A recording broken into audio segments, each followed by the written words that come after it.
Big breaking news చూస్తున్నాం. తెలంగాణలో 4 ఏళ్ల క్రితం జరిగినటువంటి ఒక హత్యకు సంబంధించి వామన్ రావు దంపతులకు సంబంధించినటువంటి ఏదైతే హత్య ఉందో హత్యలో సిబిఐ అయితే దూకుడు పెంచినట్టు తెలుస్తుంది. సో బీఆర్ఎస్ మాజీ ఎమ్మెల్యే అయినటువంటి పుట్టా మధుకు సంబంధించి ఇక మర్డర్ కేసు నమోదైనట్టుగా తెలుస్తుంది.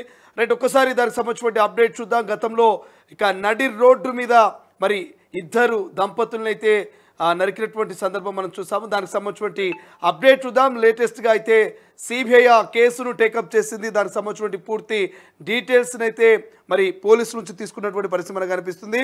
4 సంవత్సరాల క్రితం తెలంగాణలోని పెద్దపల్లిలో జరిగినటువంటి న్యాయవాది దంపతుల హత్యపై సిబిఐ ఎఫ్ఐఆర్ నమోదు చేసిందని సుప్రీంకోర్టు ఆదేశాల మేరకు రామగిరి పోలీసుల నుండి దర్యాప్తును స్వాధీనం చేసుకున్నట్టు తెలుస్తుంది.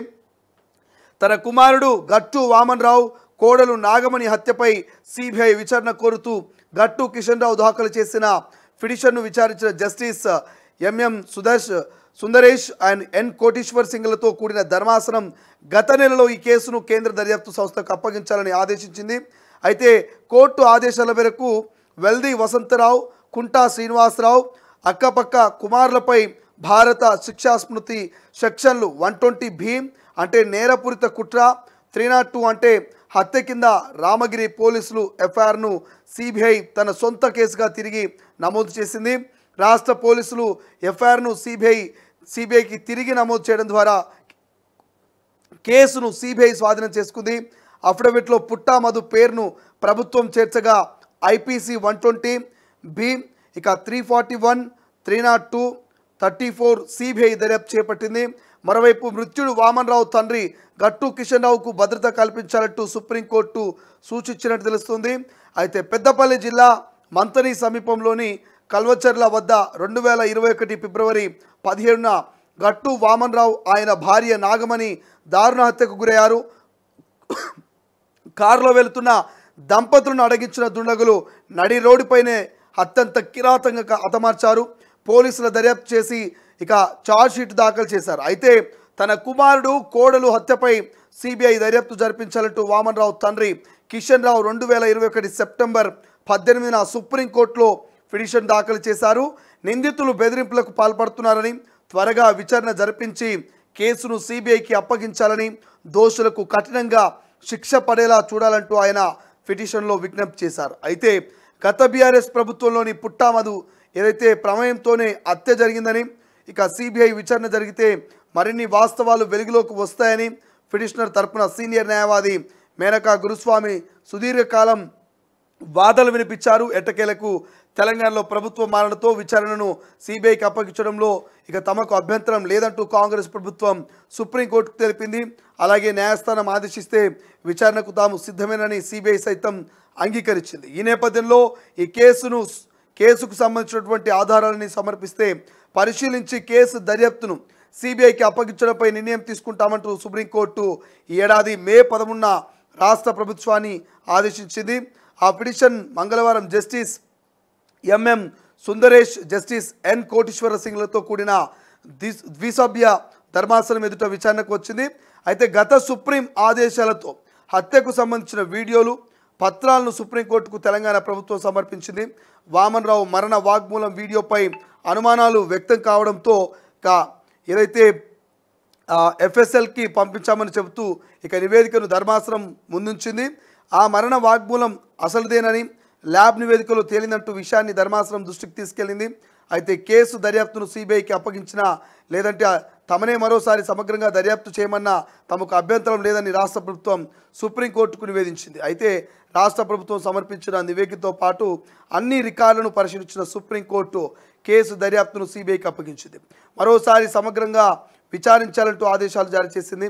అయితే ఇందులో ఇప్పటికే నిందితులుగా ఉన్న వారిని పోలీసులు అరెస్ట్ చేశారని, విచారణ తర్వాత బెయిల్పై బయటికి వచ్చారని నిందితుల తరపున సీనియర్ న్యాయవాది నిరంజన్ రెడ్డి సుప్రీంకోర్టు దృష్టికి తీసుకెళ్లారు.